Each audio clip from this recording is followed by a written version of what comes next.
toujours dans la pneumatologie, comme on appelle ce mot, en employant ce mot affreux, c'est-à-dire l'étude du Saint-Esprit. On va aborder un nouveau chapitre après avoir vu les dons spirituels. On va voir ce soir les ministères dons, ce qui est la suite logique forcément de cette étude.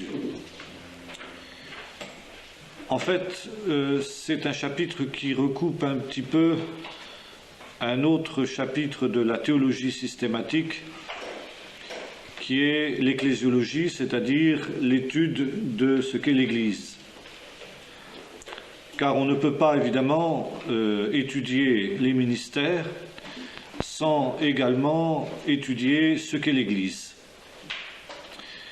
Alors, on ne va pas ce soir aborder l'ecclésiologie, ce sera un autre chapitre, mais on est quand même obligé de dire deux mots de l'Église. D'abord, il faut préciser que l'Église, qui signifie le rassemblement, l'assemblée, n'est-ce pas,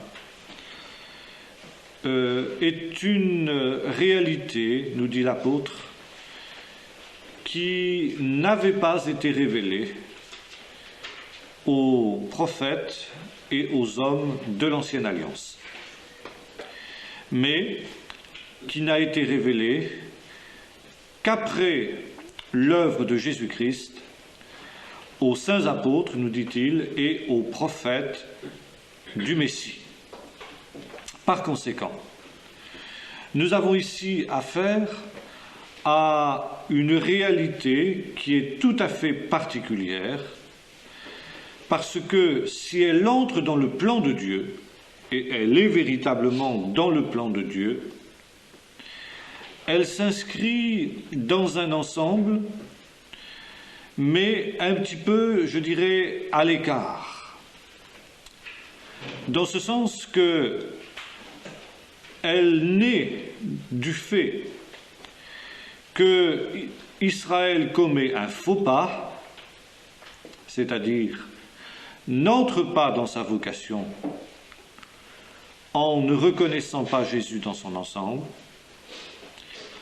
et que ce faisant, elle ouvre la porte à une réalité qui permet à des païens, pas à tous les païens, mais à des païens et à des juifs, de croire en Jésus et ainsi d'être prêts pour le jour où Dieu visitera Israël, de façon à ce qu'avec les élus d'Israël soient également sauvés des élus tirés de toutes les nations.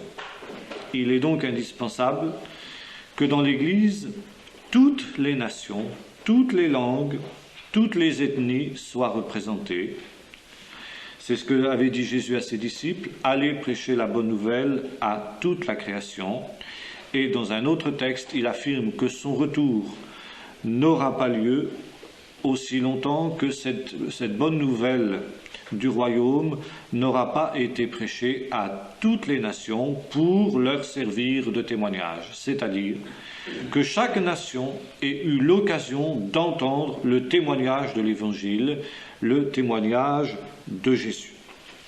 C'est pourquoi l'Église ne peut pas se comprendre sans cette ouverture aux nations, même si il n'y a pas d'Église et il ne peut pas y avoir d'Église s'il n'y a pas de Juifs qui en font partie. Car, nous dit l'apôtre Paul dans l'Épître aux Éphésiens, l'Église, c'est le rassemblement en un seul corps des Juifs d'abord, car l'Évangile est pour eux en priorité, et ensuite des païens. Et si il y a une beaucoup plus grande majorité de païens et un petit nombre de Juifs au sein de l'Église, cela ne change rien à la réalité. C'est pourquoi, si nous voulons voir la vision biblique de l'Église, il nous faut nous tourner non pas vers l'Église de Jérusalem, qui était une réalité transitoire, aussi longtemps que l'Évangile n'avait pas été prêché aux nations, mais vers l'église d'Antioche, qui est l'église type du Nouveau Testament. Or, que lisons-nous dans le chapitre 13 du livre des Actes? Il y avait à Antioche des prophètes et des docteurs. À Jérusalem, il est question d'apôtres et il est question d'anciens. Dans le chapitre 15, nous voyons que se rassemblent, au moment où l'on doit traiter de cette importante question justement de l'entrée des païens dans l'Église, les apôtres, les anciens et les frères. Et toujours dans l'Église de Jérusalem, il est question des 7. Bon, il ne nous est rien dit d'autre, si ce n'est qu'ils sont 7, pour faire le service des tables.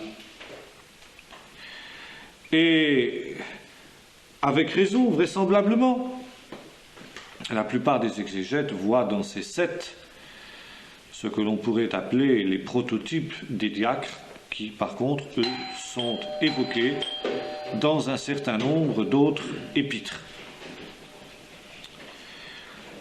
Et là, nous voyons qu'il y avait, dans l'Église primitive, un certain nombre de ministères. Ministères, c'est-à-dire de service. Nous avons un mot qui est traduit par ministère d'une manière générale, c'est le mot diaconia.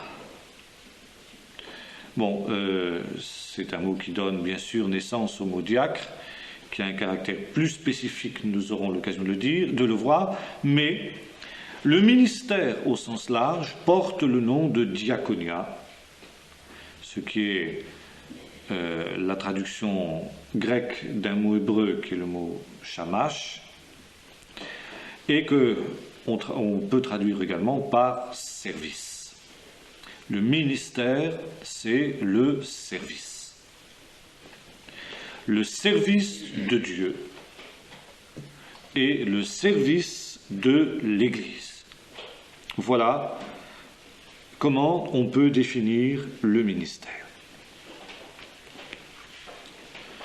Au travers de ces différentes données de la Bible, du Nouveau Testament en particulier, il n'est pas toujours facile de se faire une idée très claire de ce qu'était le ministère dans l'Église primitive. Et c'est pourquoi la plupart des exégètes, si j'ose dire, patouillent assez lamentablement dans ce domaine, d'autant que il est clair qu'il y a un monde entre le ministère tel qu'il apparaît dans le Nouveau Testament et le ministère tel qu'il apparaît aujourd'hui dans la plupart des églises. Éliminons tout de suite, et sans nous attarder, la notion catholique du sacerdoce, le prêtre qui aurait un pouvoir et qui serait en quelque sorte en germe dans le Nouveau Testament sous le titre d'ancien. L'ancien n'a strictement rien à voir avec le prêtre. Il y a un seul prêtre, c'est Jésus, qui, dans son ministère de prêtre, a accompli l'œuvre du salut, l'œuvre de l'expiation, ainsi que nous le lisons dans l'Épître aux Hébreux. À côté de cela, les réformateurs ont eu raison d'insister sur ce qu'ils ont appelé le sacerdoce universel de tous les croyants, à savoir que dans la mesure où le peuple de Dieu est invité à offrir au Seigneur, comme le dira l'apôtre Pierre dans ses épîtres, un sacrifice de louange, c'est-à-dire des lèvres qui confessent le nom du Seigneur, dans cette mesure-là, à ce titre-là, tous les enfants de Dieu rachetés sont prêtres, dans la mesure où tous, ils ont à offrir au Seigneur un sacrifice de louange. Mais, si l'on entend par prêtre le fait qu'un certain nombre, au sein du peuple de Dieu, détiennent le pouvoir d'offrir à nouveau le sacrifice de Jésus, renouvelé dans l'hostie, qui devient surnaturellement transformé, qui se trouve être transformé dans le corps du Seigneur, et que le sacrifice de la croix est renouvelé, alors il est parfaitement clair qu'une telle idée se trouve totalement être étrangère au Nouveau Testament. Le Nouveau Testament ne connaît pas de ministère de prêtre en dehors de ces deux acceptions que nous avons évoquées, le ministère de Jésus, le grand prêtre de notre salut, et le ministère du peuple de Dieu tout entier. Tu as fait de nous un royaume de prêtres pour la gloire de ton Père, dira le livre de l'Apocalypse. C'est clair. Maintenant, si les réformateurs ont eu raison d'insister sur le sacerdoce universel des croyants dans ce sens limité-là, ils ont eu tort quand ils ont prétendu que en quelque sorte, cette accession de tout enfant de Dieu à ce sacerdoce universel établit, ou plutôt abolit, toute forme de ministère, et que chaque enfant de Dieu est apte à exercer tous les différents ministères. Bon, ça n'est pas aussi abrupt dans la plupart des églises de la Réforme, et beaucoup d'églises de la Réforme nuanceraient cela. Par contre, il est vrai qu'il y a un certain nombre d'églises issues de la Réforme qui poussent à l'extrême cette doctrine du sacerdoce universel. C'est notamment le cas dans les églises de frères, les églises d'arbistes et les églises de ce type-là. Cette notion-là aussi n'est pas biblique. Il y avait les apôtres, il y avait les frères, il y avait les anciens, il y avait les 7 dans l'Église primitive. Maintenant, il y a un texte fondamental pour étudier le ministère, c'est le texte d'Éphésiens 4. L'épître aux Éphésiens, c'est l'épître de l'Église. Paul révèle dans cette épître la vision qu'il a reçue de Dieu, de l'Église, et il montre, en toute humilité, qu'il a été un de ceux que le Seigneur a choisi, sinon le principal que Dieu a choisi, pour manifester cette vision de l'Église qui était cachée en Dieu et qui n'a été révélée que dans ces temps qui sont les derniers. Bon, nous avons vu comment Paul voyait l'Église, ce rassemblement intemporel des Juifs et des chrétiens unis dans la même foi au Seigneur mort et ressuscité, qui reçoivent le salut par grâce. Et dans cette Église, eh bien, Paul nous montre que, précisément, il y a une structure. On pourrait employer un mot qu'on hésite un peu à employer parce qu'il est piégé, mais qui ne serait pas tout à fait inexact. C'est le mot hiérarchie. Je dis qu'il est piégé parce que, bien sûr, l'Église catholique en a abusé. Mais ceci mis à part, il y a un ordre qu'on retrouve dans ce chapitre 4 de l'Épître aux Éphésiens et qu'on retrouve aussi dans l'Épître aux Romains, à partir du chapitre 12, où l'apôtre aussi évoque ce qu'est la réalité de l'Église. Dans l'Épître aux Romains, Paul déclare ceci: tous sont-ils apôtres? Tous sont-ils prophètes? Tous sont-ils docteurs? Tous ont-ils les dons de guérison? Manifestement, la réponse est non. Tout le monde n'est pas cela. Et c'est pourquoi, déclare Paul, dans l'Église, Dieu a établi premièrement des apôtres. Deuxièmement, des prophètes. Troisièmement, des docteurs. Puis, il cite ensuite des dons spirituels. Or, ce texte est parfaitement cohérent avec ce que nous trouvons dans Éphésiens 4. Avec néanmoins un aspect, une nuance très importante qu'ajoute le texte des Éphésiens, et qui concerne l'origine du ministère. Le fait de recevoir des dons spirituels communique à celui qui a reçu ces dons une fonction. Il y a manifestement un service, donc disons un ministère, à partir du moment où l'on a reçu un don spirituel. Paul montre que le simple fait d'exercer le moindre des dons spirituels, qui est le don des langues, confère dans ce domaine précis un certain ministère. Ça veut dire un ministère qui vient du Saint-Esprit.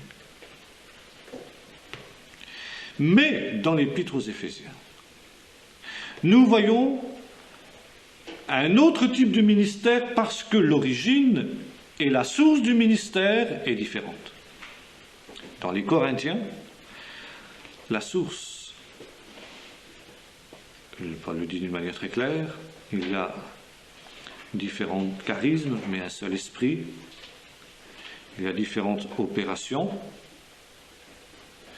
et il y a différents ministères, mais à chacun, la manifestation du don est donnée pour l'utilité commune, et Paul ramène toutes ces choses au même esprit. Changement dans l'Épître aux Éphésiens, non pas parce qu'il est opposition, mais parce qu'il part d'une réalité différente. Il dit voilà,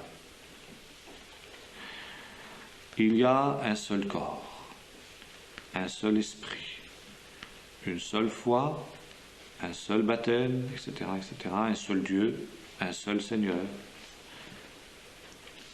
Mais à chacun d'entre nous, la grâce a été donnée selon la mesure, non plus du don du Saint-Esprit, mais du don de Christ. Selon qu'il est écrit. Et Paul cite alors un texte qu'on trouve dans le psaume 66 ou 68, je ne me souviens plus exactement, enfin de ces deux psaumes-là. Selon qu'il est écrit, tu es monté sur les hauteurs, tu as emmené des captifs et tu as fait des dons aux hommes. À partir de ce texte, tiré du psaume 68, je crois, Paul va faire un midrash, dans la plus pure tradition rabbinique. Et Paul dit voilà, celui qui est monté sur les hauteurs, c'est Jésus. Avant de monter dans les hauteurs, il est d'abord descendu. Il est descendu dans les régions inférieures de la terre, c'est-à-dire dans le séjour des morts. Voir Philippiens 2, il s'est rendu obéissant jusqu'à la mort de la croix. C'est pourquoi Dieu l'a souverainement élevé, lui a donné le nom qui est au-dessus de tout nom. Donc, celui qui a été élevé, c'est d'abord celui qui est descendu dans les régions inférieures de la terre. Et ensuite qui est remonté à la droite de Dieu.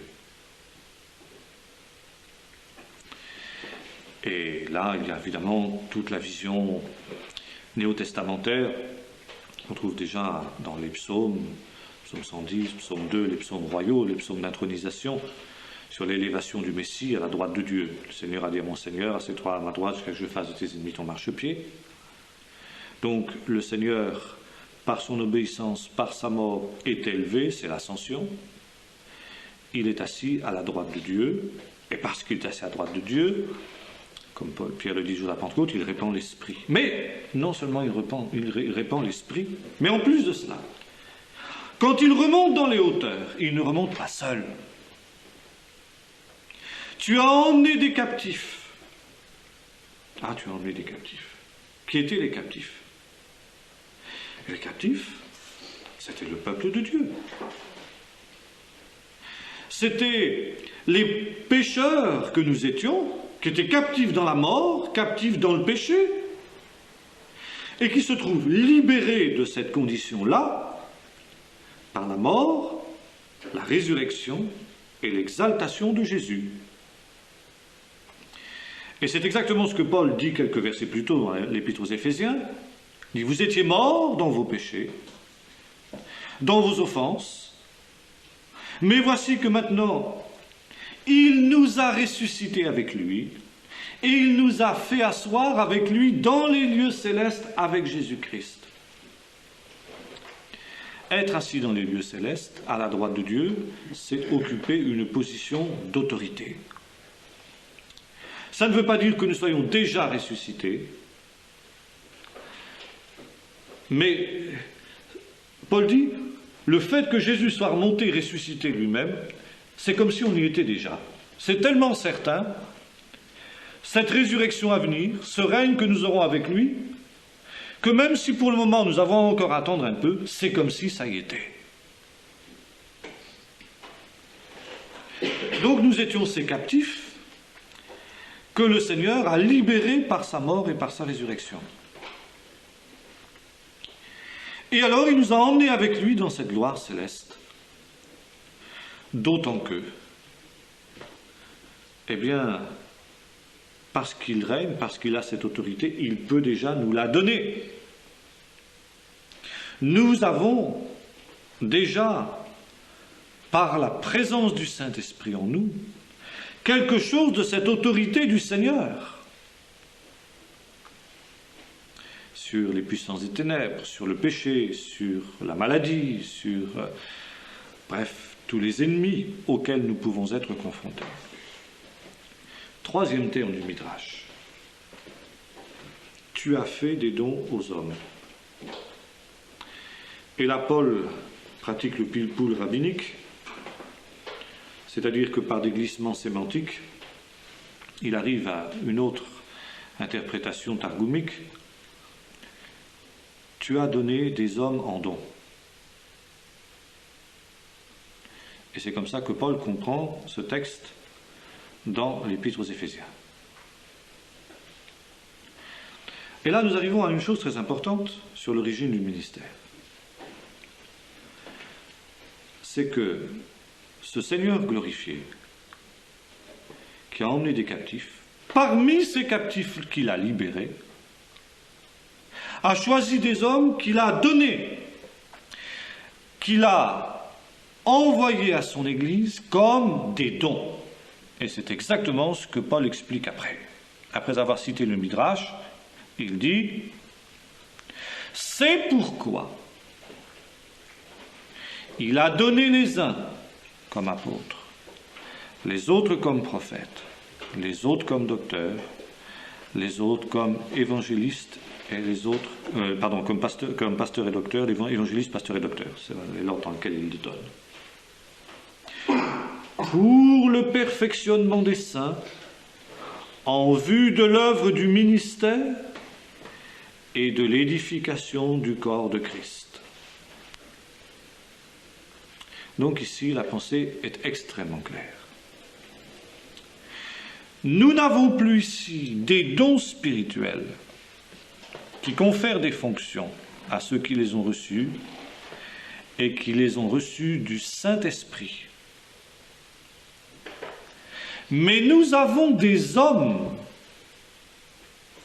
que le Seigneur a pris du sein des captifs, qu'il a libérés, qu'il a revêtus d'un certain nombre de capacités surnaturelles et qu'il a donné à son Église comme des dons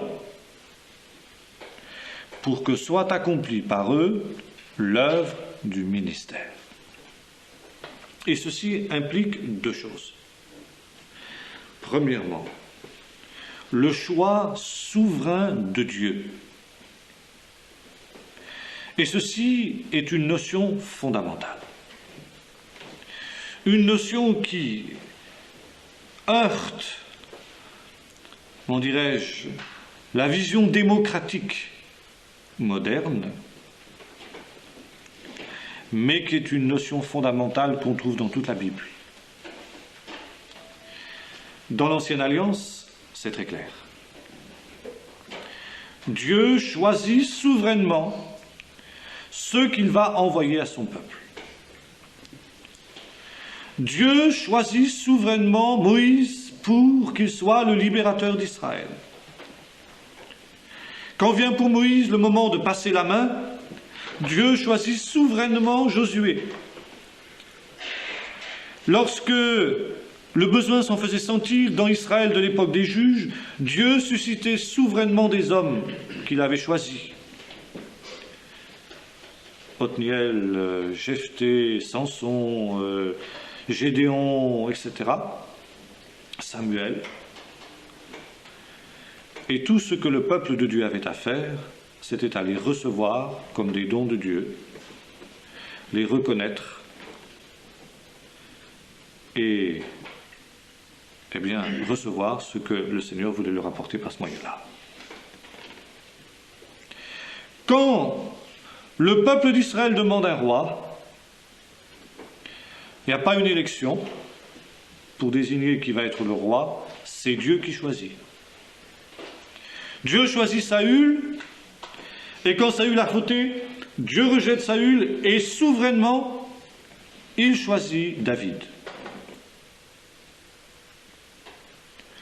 Donc, la notion de la souveraineté de Dieu dans l'élection en vue du service, du ministère, est fondamentale. Si on n'accepte pas cela, on passe à côté du principe de base de l'ecclésiologie biblique. Et alors on se trouve ramené à tous les problèmes que nous connaissons aujourd'hui dans la plupart des églises. L'élection démocratique des pasteurs, ou alors il y a des campagnes comme des campagnes politiques. Alors on rameute la grand-mère du coin qui est sourde comme un pot, qui n'a pas mis les pieds à l'église depuis 20 ans, mais qui le jour du vote va venir voter pour tel ou tel parce que, eh bien, voilà, il faut que le nombre de voix soit atteint, etc. Et dans lequel ensuite on dit, bah Seigneur, voilà, nous avons choisi, toi maintenant bénis. Nous sommes ici aux antipodes de la vision biblique. Il y a cette souveraineté du choix de Dieu. Deuxième chose, il y a le principe de la prédestination dans le domaine du ministère. Alors qu'on ne se méprenne pas. La prédestination pour le salut ou pour la perdition n'est pas quelque chose de biblique. Le salut est offert indifféremment à tous les hommes, nous l'avons vu tout à l'heure, c'est même le principe de l'Église. Cette bonne nouvelle sera prêchée à toutes les nations pour leur servir de témoignage. Ça veut dire que chaque homme ait l'occasion d'entendre l'Évangile, chaque homme ait l'occasion de se déterminer pour ou contre l'Évangile librement. Celui qui croira sera sauvé, celui qui ne croira pas sera condamné. C'est sa liberté. Il n'y a pas de prédestination dans ce sens-là. Mais, à partir du moment où quelqu'un a cru, Dieu a un chemin pour lui. C'est vrai pour n'importe quel enfant de Dieu qui se tourne vers lui. Dieu a préparé de bonnes choses, des bonnes œuvres pour que nous les pratiquions.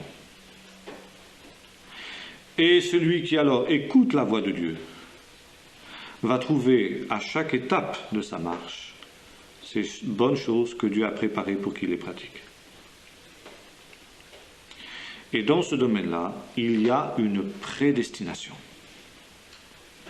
Une prédestination qui n'est pas une obligation, dans ce sens que, comme le dit le psaume 25, quel est l'homme qui craint l'Éternel, l'Éternel lui montre la voie qu'il doit choisir.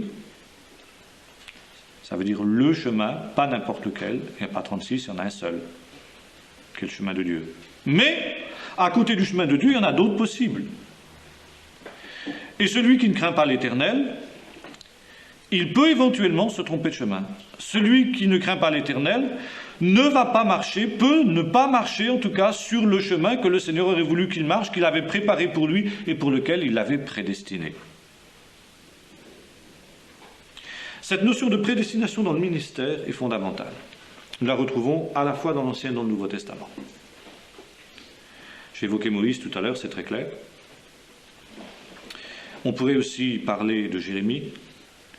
Quand le Seigneur l'appelle, Jérémie répond « Oh Seigneur, je suis un enfant, comment irai-je » Le Seigneur lui dit « Avant que tu aies été conçu dans le sein de ta mère, avant que tu ne me connaisses, eh bien moi je t'avais déjà établi prophète des nations.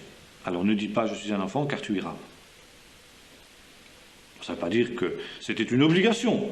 Jérémie pouvait refuser. Mais dès avant qu'il soit conçu dans le sein de sa mère, lui dit le Seigneur, déjà le Seigneur avait prévu pour lui que s'il voulait vraiment être utile en son œuvre, eh bien il serait prophète des nations. Avec tout ce que cela impliquait. Dans le Nouveau Testament, Paul reprend la même idée. Dans l'Épître aux Galates, évoquant son itinéraire spirituel, il dit « Mais lorsqu'il plut à celui qui m'avait choisi dès le sein de ma mère pour m'établir apôtre, de se révéler à moi, je ne consultais ni la chair ni le sang, mais en quelque sorte j'acceptais le plan de Dieu. »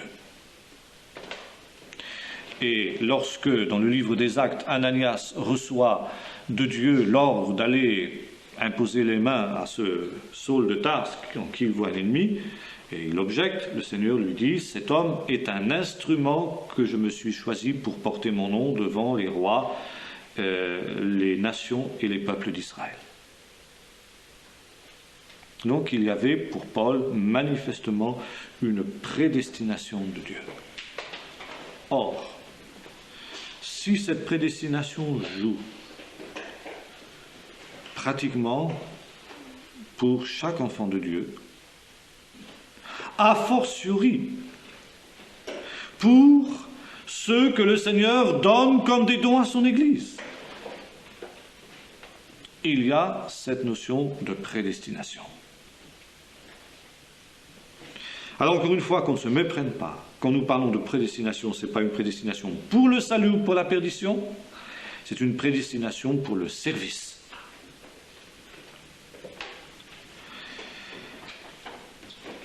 Maintenant, il y a un autre point très important que soulève le texte d'Éphésiens 4.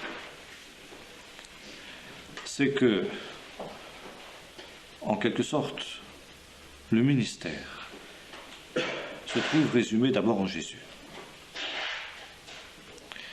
Il est, nous l'avons vu, prêtre, prophète, pasteur, docteur, apôtre, dans le sens d'envoyé de Dieu. Il est le messager de la bonne nouvelle, c'est-à-dire l'évangéliste. Jésus est tout cela.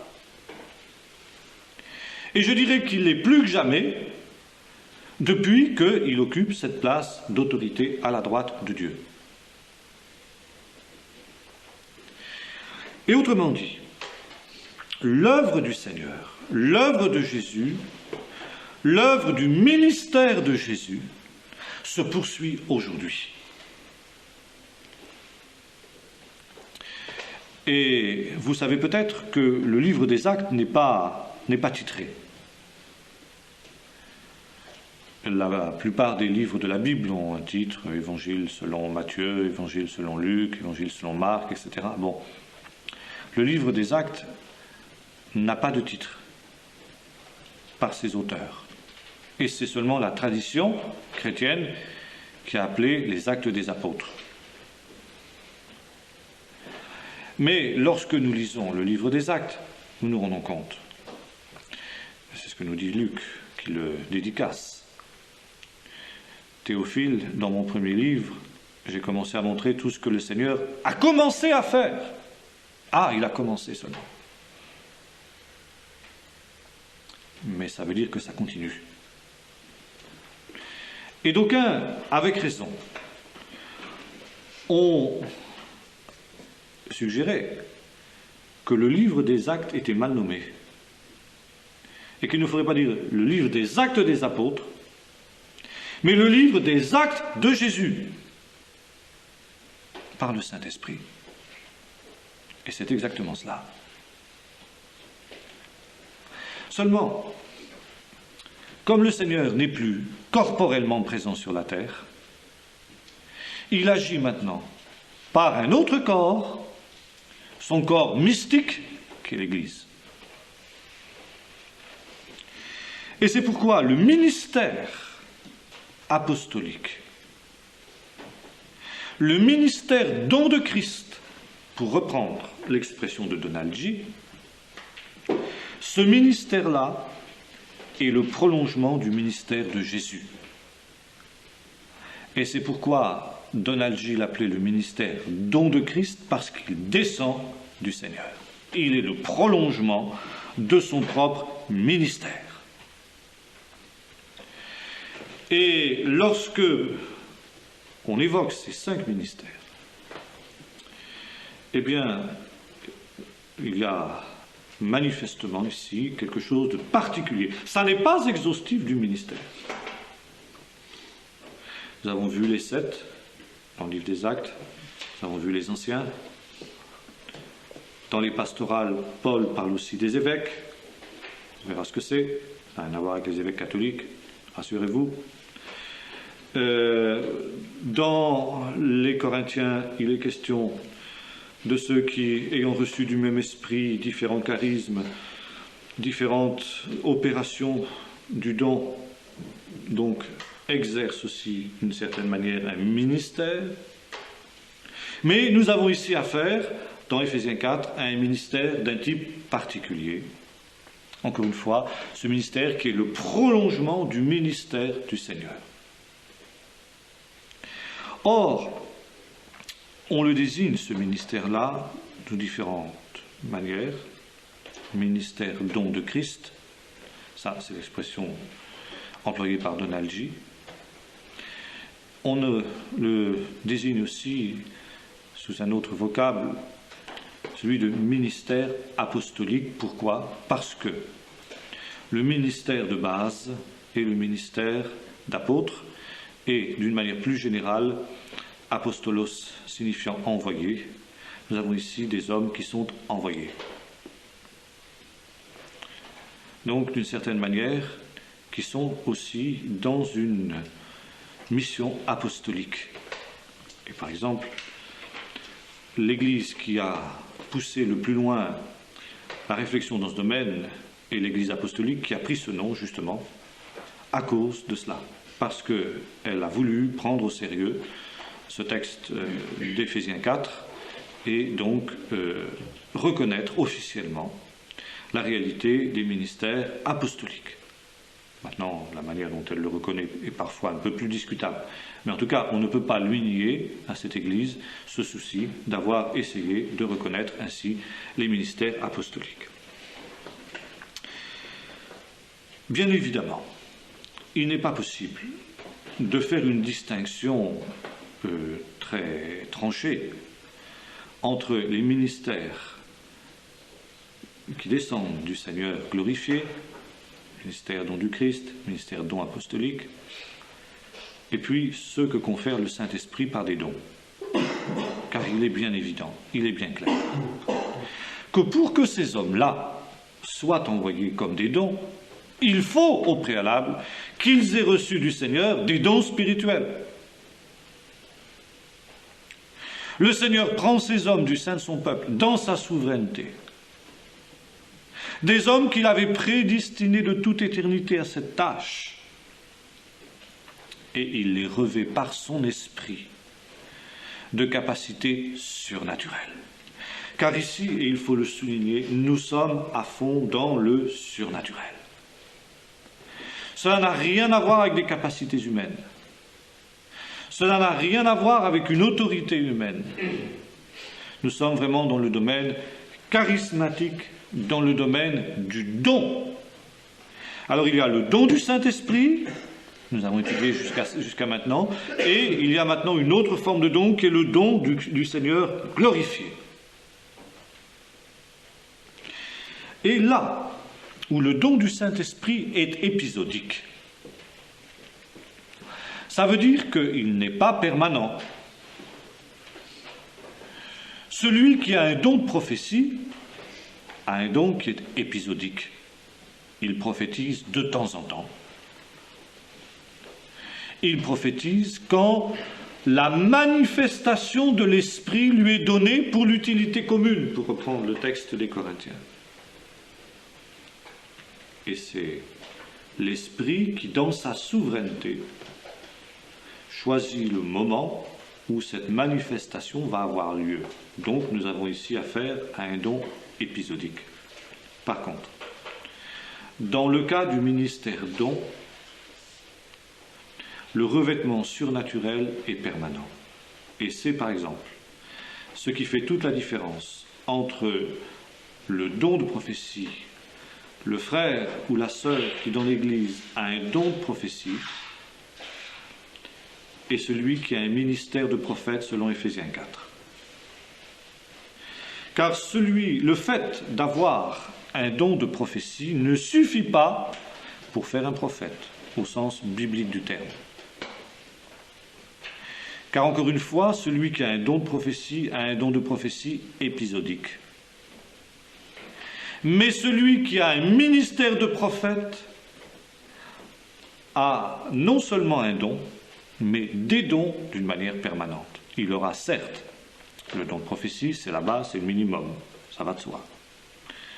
Mais il aura aussi des dons de parole de sagesse, des dons de parole de connaissance, éventuellement des dons de discernement des esprits, bref, tout un ensemble de réalités. Et il suffit de voir, par exemple, un tel ministère en opération en la personne d'un homme comme Martinus Bière, tel qu'il apparaît dans son petit livre Votre Percée, pour nous rendre compte de la différence qu'il peut y avoir entre un ministère de prophète qui est d'une manière permanente sur l'homme de Dieu et puis le simple don de prophétie qui est manifesté dans les assemblées de l'Église. Et c'est ainsi que nous voyons par exemple le Seigneur saisir Martinus Bière à son travail, dans le train, pendant qu'il est en train de manger, le réveiller la nuit, etc.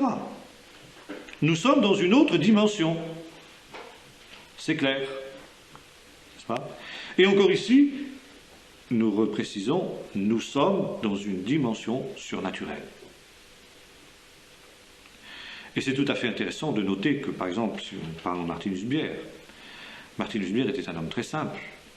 Martinus Bière était un homme qui n'avait pas une formation théologique de haut niveau, comme diraient aujourd'hui nos doctes théologiens, mais ce qu'il avait était réellement surnaturel.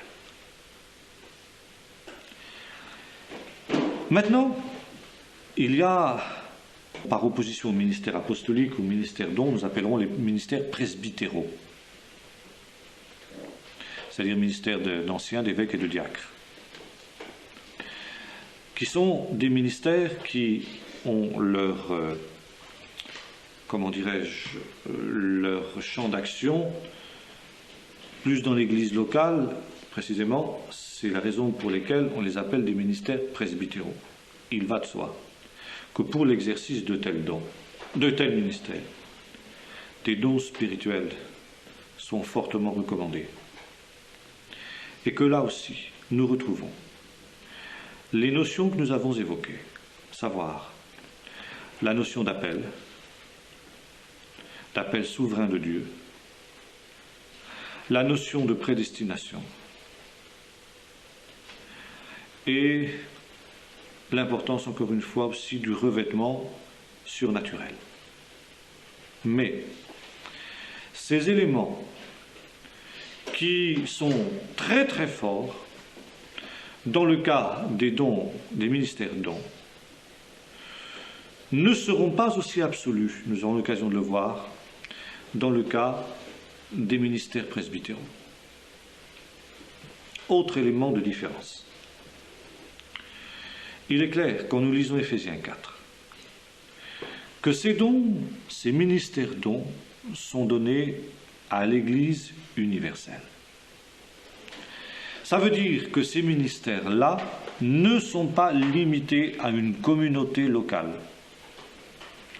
même si il est normal qu'ils s'enracinent d'abord dans une communauté locale.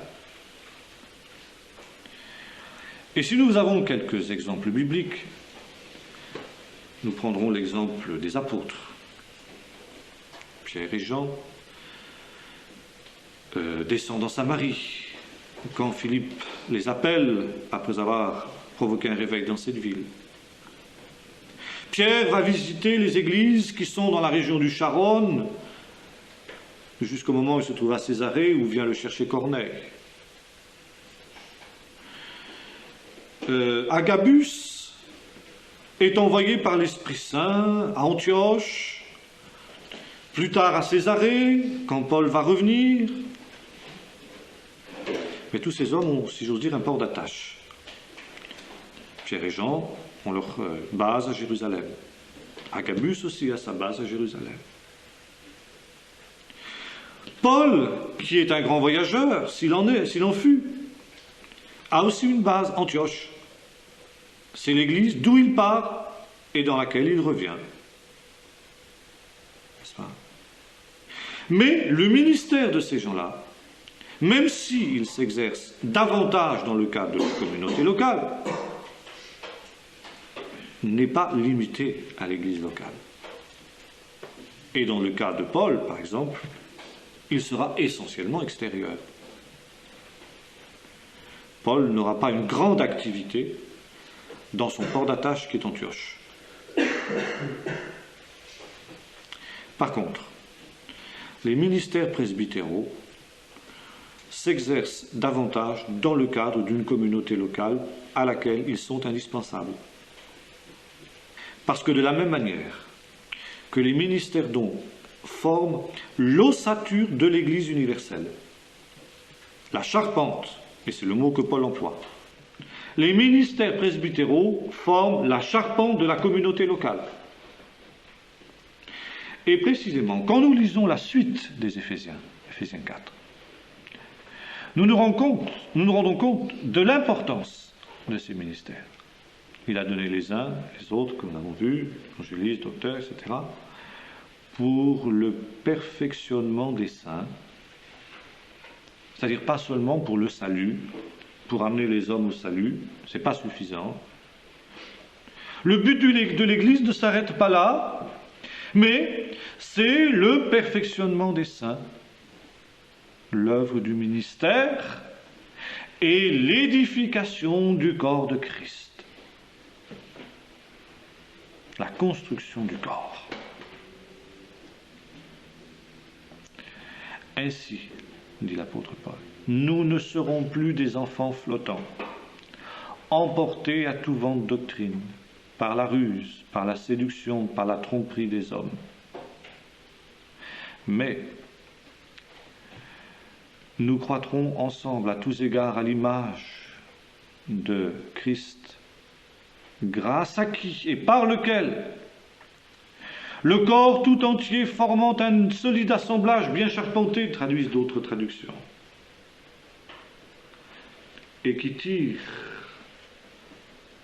sa force de chacune des parties qui la composent, se construit lui-même et s'édifie dans l'amour, jusqu'à ce que nous soyons tous arrivés à la mesure de la stature parfaite de Christ, à l'état d'homme fait, et qu'ainsi nous professions ensemble la charité dans l'amour. Voilà le but. Ça veut dire que le ministère est un moyen pour atteindre ce but, qui est double: l'édification de l'Église, le corps de Christ, comme un assemblage bien charpenté, solide, dans la complémentarité de ce que chacun peut apporter aux autres, tire son accroissement de la force de chacune de ses parties, et en même temps a pour but l'édification de l'individu qui est dans l'Église.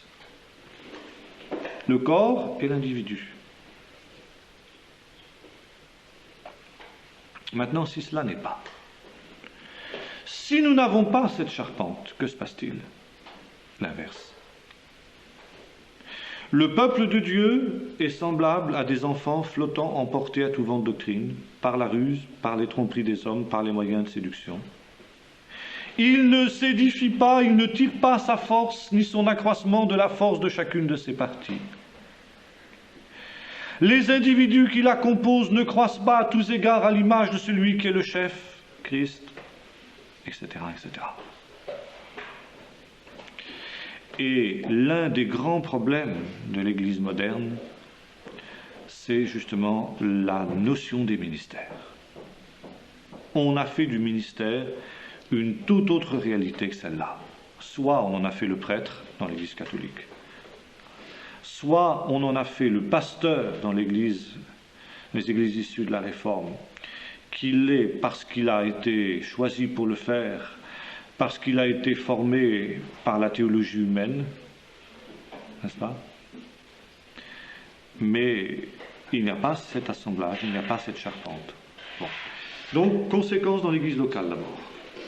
Parce qu'il n'y a pas cette articulation entre les ministères presbytéraux et les ministères dons. Les ministères presbytéraux, ils n'existent pas. Il y a une caricature des ministères presbytéraux parce que il y a une loi, qui est la loi de 1905, la séparation de l'Église et de l'État, et qui veut que les associations cultuelles soient représentées devant les pouvoirs publics par un bureau. Et ce bureau est élu par les membres de l'Assemblée générale, donc comme ça pourrait être... c'est la même structure que celle d'une association de pêcheurs à la ligne ou de boulistes, hein, c'est exactement la même chose. Et à partir du moment où ces gens-là ont été élus par l'Assemblée générale de l'association cultuelle, ils sont bombardés anciens, ils sont bombardés diacres. Je me souviens, chez les baptistes, c'était typique, n'est-ce pas? Alors, on appelait ça, là c'était des diacres. Dans d'autres églises, ça s'appelle des anciens, chacun, là, dans ce domaine-là. Il y a un flou artistique dans ce domaine-là, différence entre anciens et diacres. On n'a pas d'évêque quand même.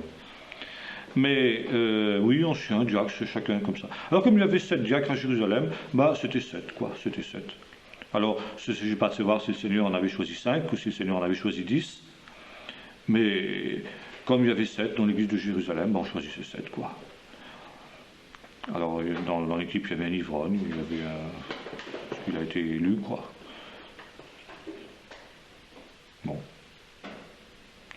Alors, il ne faut pas s'étonner. Il ne faut pas s'étonner si l'Église est un conglomérat qui est flottant à tout vent de doctrine, par la ruse, par la tromperie des hommes, par les moyens de séduction. Donc, problème au niveau de l'Église locale, et puis problème au niveau de l'Église universelle. Parce que voyons-nous? Éphésiens 4. Les ministères dons sont la structure de l'Église universelle. Ça veut dire, ils sont les liens de l'unité des communautés locales entre elles. Et ça ressort très fort du livre des Actes. Paul, quand il a reçu son appel, que fait-il? Premier souci, premier devoir. Je montais à Jérusalem pour exposer aux frères, ceux qui sont considérés comme des colonnes dans l'Église, Épître aux Galates, l'évangile que je prêche, de façon à ne pas avoir couru en vain. Et c'est alors que ces gens qui étaient considérés comme des colonnes, Pierre, Jacques et d'autres, m'ont tendu la main d'association parce qu'ils ont reconnu que j'avais reçu de Dieu un appel pour aller vers les païens, comme on avait reconnu que Céphas, Pierre, avait une vocation pour aller vers les circoncis. Il y a une main d'association qui est donnée. Ça veut dire qu'il y a une reconnaissance mutuelle des ministères. Et cette reconnaissance des ministères, qui est en même temps une reconnaissance du domaine dans lequel doit s'exercer le ministère, est le garant et la condition de l'unité de l'Église universelle. Autrement dit, si vous voulez parler un autre langage, est le garant de l'œcuménisme biblique, s'entend. Pas l'œcuménisme à la Genève, bien sûr. Car comme le rappelait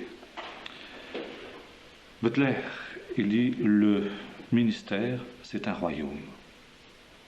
Dieu confie un royaume, une autorité. Mais cette autorité, elle a des limites. Et Paul en était conscient. Il disait, nous n'essayons pas d'aller au-delà de nos limites. Nous savons le domaine que Dieu nous a confié. Paul savait que son domaine, c'était les païens, les incirconcis. Il n'essayait pas d'aller vers les circoncis. Et Pierre, de son côté, savait que son domaine, à lui, Pierre, c'était le domaine des circoncis. Et il n'essayait pas d'aller vers les incirconcis. Alors il n'y avait pas de problème de préséance.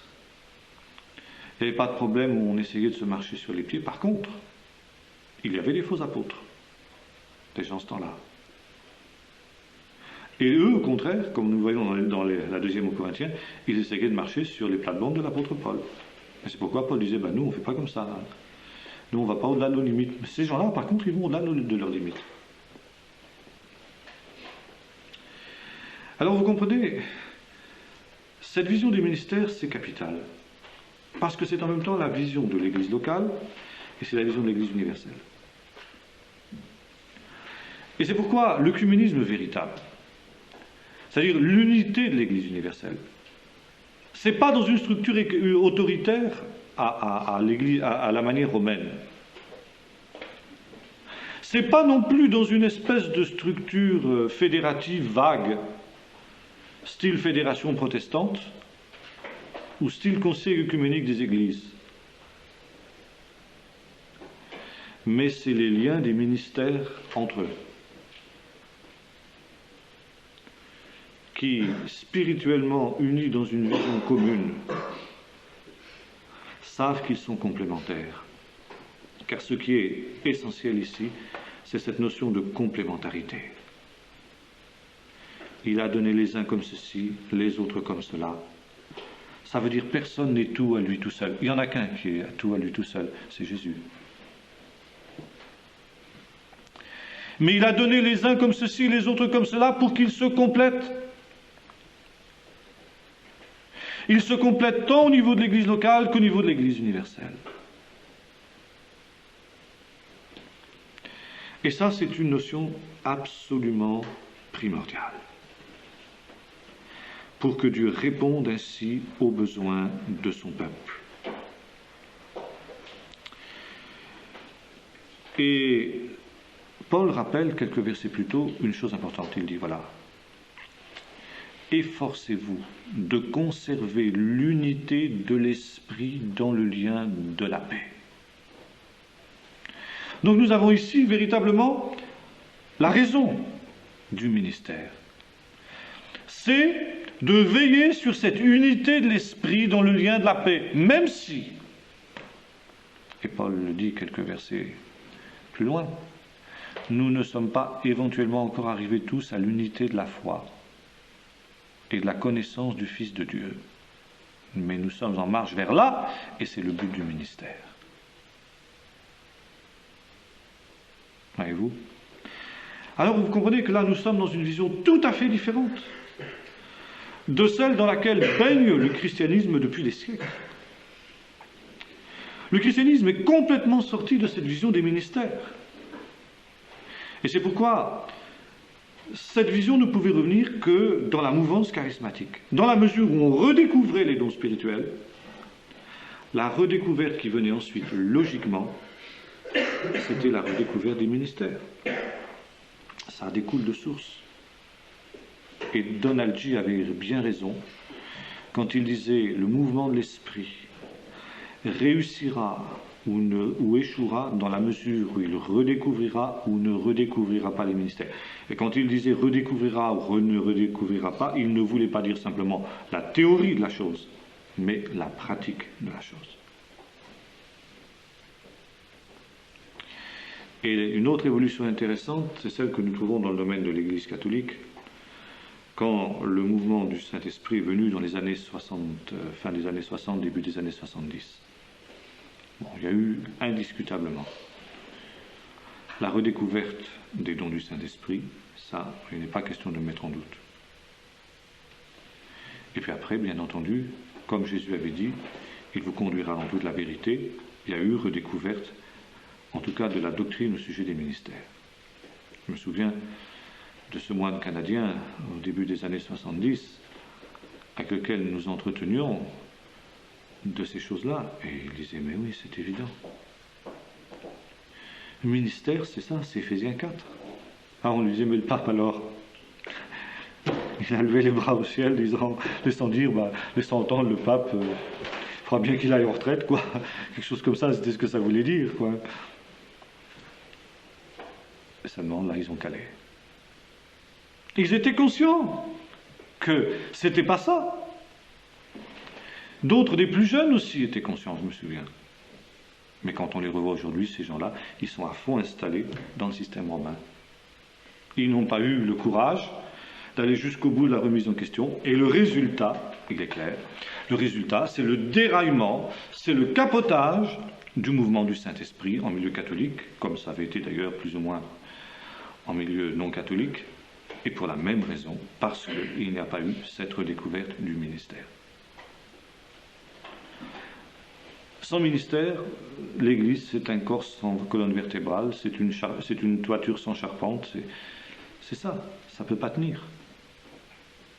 Dès qu'il y a le moindre souffle de vent, dès qu'il y a le moindre problème, pouf, tout s'écroule. Alors on met des béquilles, on met des structures humaines, on fait du structuralisme à tour de bras, et puis on tue la vie de l'esprit, on étouffe tout. Parce qu'il n'y a qu'une seule structure dans laquelle le Saint-Esprit peut se mouvoir, c'est la structure qu'il a lui-même instituée, justement. Alors, ici, nous voyons cette importance-là. Je crois que, maintenant, on peut se dire, mais quand il n'y a pas de ministère, il n'y a pas d'église possible. Mais on peut prendre un cas, celui où, on prend un cas de figure, hein, c'est une île déserte, enfin pas déserte, une île perdue au milieu de l'océan.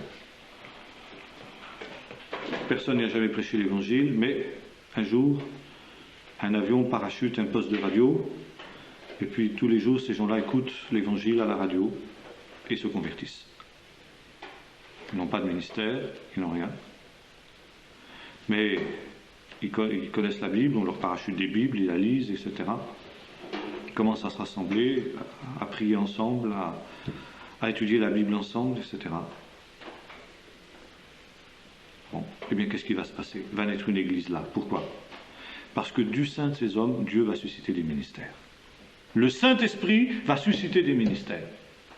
Voyez-vous, nous sommes aux antipodes de la vision romaine où il faut la succession apostolique, l'imposition des mains physiques. Non. Là où il n'y a rien, le Seigneur suscite des hommes. Alors ça ne veut pas dire qu'ils n'auront pas à se former, qu'ils n'auront pas à progresser, etc. Mais il va y avoir. Il va y avoir des ministères que Dieu va susciter. Et ce qu'il faut, c'est les reconnaître. De tout temps, Dieu a suscité des ministères. On dit, mais il n'y a plus de ministères, Dieu n'en suscite pas. Mais si, ils en suscitent. Mais on ne les reconnaît pas, c'est ça la question. Alors, pour terminer, on pourrait simplement citer cette parole de Jésus, la moisson est grande, priez le maître de la moisson d'envoyer des ouvriers dans la moisson. Et quand le Seigneur envoie des ouvriers dans la moisson, apprendre à les reconnaître. Et ça, c'est pas évident, c'est pas facile quand on a des ornières, des œillères, quand on est dans les sentiers battus des traditions humaines. Voilà, ce soir, ce qu'on pouvait dire, c'est l'introduction sur les ministères.